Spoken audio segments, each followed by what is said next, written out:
Hey guys, it's Rebekah here from Some Kind of Good, and it is Sunday and I'm preparing Sunday dinner for the family. I've got a 2-pound pork tenderloin here that I'm getting ready to dress, and I wanted to invite you to come along.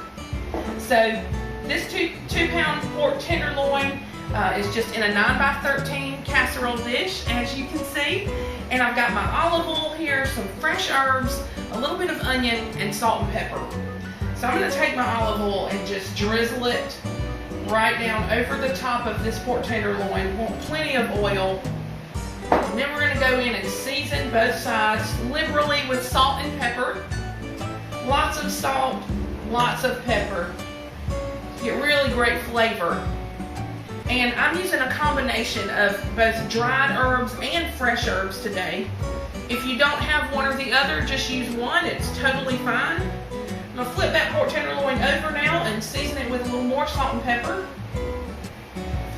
And now I'm going to come in with my herbs that I've chopped up, and we're going to go right down the sides and top and bottom of all of that pork. And we're just going to rub it in with our hands to make sure that every single little crevice gets nice and coated.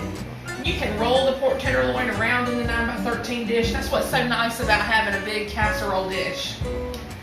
I'm using a combination of rosemary and basil today. Oh, the rosemary and pork go together like peas and carrots. It's just really wonderful flavors. And I'm also going to use the thyme, but instead of pulling each one of these little thyme leaves off, I'm just going to put the thyme down in the dish. So it's going to kind of come out as a herbaceous gravy. Now I've also chopped up really thinly a half of an onion. And I'm just going to put that right down into my dish. I'll give y'all a close-up in just a minute. I've got a family coming over for Sunday dinner today. And I love a Sunday in the South. There's nothing better. I'm going to have this with some mashed potatoes, a little sweet tea. Now, the secret to this pork tenderloin is you want to add about an inch of water into your dish.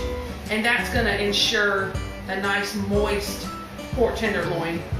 Now anytime you use dried herbs, be sure and crush them in your hands like I just did.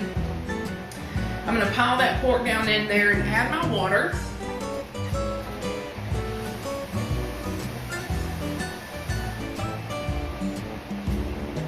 Now I'm going to give you a close-up here. Ah, look at that. As you can see, the water is about an inch deep in my dish. And I've just piled my thyme in the top. You can see all those fresh herbs really coating that pork tenderloin and the onion. And once this bakes up, it's going to create this nice little gravy, and it's also going to keep the pork really moist. This is going in a 425-degree oven for about 45 minutes until it's nice and brown. And then you let it rest for 10 minutes and slice it. And here is the sliced pork tenderloin. You can see those herbs have cooked down in there. It's nice and brown. I just tore some fresh basil right over the top.